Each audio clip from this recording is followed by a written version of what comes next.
مرزائی تو سریعام قرآن کریم کی مخالفت کر رہے ہیں، معنی مفاہیم کو بدل رہے ہیں، اور جہاں رسول اکرم صلی اللہ علیہ وسلم کا ذکر ہے اس کو تعویل کر کے کہتے ہیں کہ مرزا قادیانی کی شان میں یہ آیت نازل ہے، یہ انہی کے متعلق ہے۔ اسی طرح ریاض گوہر شاہی اور اس کا بیٹا یونس گوہر شاہی جو بڑے سرگرم ہیں آج کل سوشل میڈیا میں، مسلمان نوجوان ان کی باتوں میں آ کر، کیونکہ ہر زہر ملانے والا زہر آپ کی پسندیدہ غذا میں ڈال کر آپ کو کھلائے گا۔ مولوی صاحب کو زہر پلانا ہے تو پہلے یہ پتہ کرو کہ مولوی صاحب کو سب سے زیادہ کھانے میں کیا چیز اچھی لگتی ہے۔ کوئی کہے گا کہ عشاء کے بعد مولوی صاحب کو دودھ بڑا اچھا لگتا ہے، تو ٹھیک ہے آج مولوی صاحب کی دعوت کرتے ہیں، دودھ میں زہر ملا کے پلاتے ہیں، کیونکہ منع نہیں کرے گا، اس کی پسندیدہ چیز ہے۔ حلوہ پسند ہے تو حلوہ میں زہر ڈال کے کھلائے گا، گوشت پسند ہے تو گوشت میں زہر ڈال کر کھلا دیا جائے گا۔ رسول اکرم صلی اللہ علیہ وآلہ وسلم مدینۃ المنورہ میں تشریف لائے، مدینہ کے یہودیوں نے آپ صلی اللہ علیہ وسلم کی دعوت کی کہ آپ ہمارے ہاں تشریف لائیے۔ رسول اکرم صلی اللہ علیہ وسلم نے ان کی دعوت قبول کیا، اس مقصد کے لیے کہ ایک حسن ظن ہے، حسن اخلاق ہے، کسی کی دعوت کو قبول کر کے پھر جا کر ان کے بیچ میں بیٹھ کر اسلام کی بات کی جائے، ممکن ہے بہت سارے لوگوں کو اللہ تعالیٰ ہدایت نصیب کرے۔ اس غرض سے آپ صلی اللہ علیہ وآلہ وسلم نے ان یہودیوں کی دعوت قبول کی۔ ایک عورت نے یہ معلوم کر کے رکھا تھا کہ مصطفیٰ کریم صلی اللہ علیہ وسلم کو کھانے میں کیا چیز پسند ہے، پتہ چلا کہ مصطفیٰ کریم صلی اللہ علیہ وسلم بکری کے دستے کو قبول کرتے ہیں، بکری کا جو اگلا پیر ہے اس کو آپ صلی اللہ علیہ وسلم بڑے شوق سے تناول فرماتے تھے۔ ان صحابہ کرام رضوان اللہ علیہ مجمعین دعوت میں وہ کھانا نبی پاک کے لیے پکایا کرتے تھے۔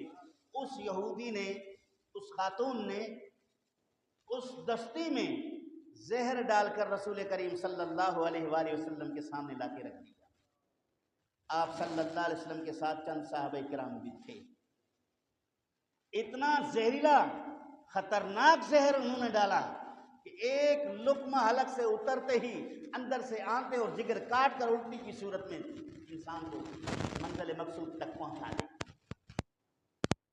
حضور کے ایک صحابی حضرت بشر، آپ صلی اللہ علیہ وسلم نے کہا کھانا شروع کرو، اس صحابی نے لقمہ اٹھایا اور نگل لیا۔ نبی کریم صلی اللہ علیہ وسلم نے ہاتھ بڑھایا، اس گوشت سے آواز آئی ہے اللہ کے محبوب مجھے نہ کھائیے، میرے اندر زہر موجود ہے، مجھے نہ کھائیے، میرے اندر زہر موجود ہے۔ آپ نے اپنا ہاتھ روک دیا، صحابہ کرام کو روک دیا۔ جس صحابی نے پہلا لقمہ تناول کیا تھا، بشر نام ہے، وہ شہید ہو گئے۔ مصطفیٰ کریم صلی اللہ علیہ وسلم نے اس یہودن کو بلایا کہ آپ نے اس میں زہر کیوں ملایا؟ پہلے اس نے انکار کیا، جب نبی پاک نے واضح طور پہ کہہ دیا کہ گوشت نے مجھے کہا ہے کہ اس کے اندر زہر ہے، اگر آپ سننا چاہیں تو دوبارہ آپ کو سنایا جائے گا، پھر اس نے اقرار کیا۔ اس نے کہا کہ میں نے اس کے اندر زہر اس لیے ڈالا، اگر آپ اللہ کے نبی ہوں گے تو پھر آپ کو کوئی نقصان نہیں ہوگا، میں کلمہ پڑھ کے مسلمان ہو جاؤں، ایک آپ کے نبی ہونے کا پتہ چلے گا۔ دوسرا، اگر آپ نبی نہیں ہیں، آپ کا معاذ اللہ دعویٰ غلط ہے تو ہماری جان چھوٹ جائے گی۔ اس نیت سے میں نے اس میں زہر ڈالا۔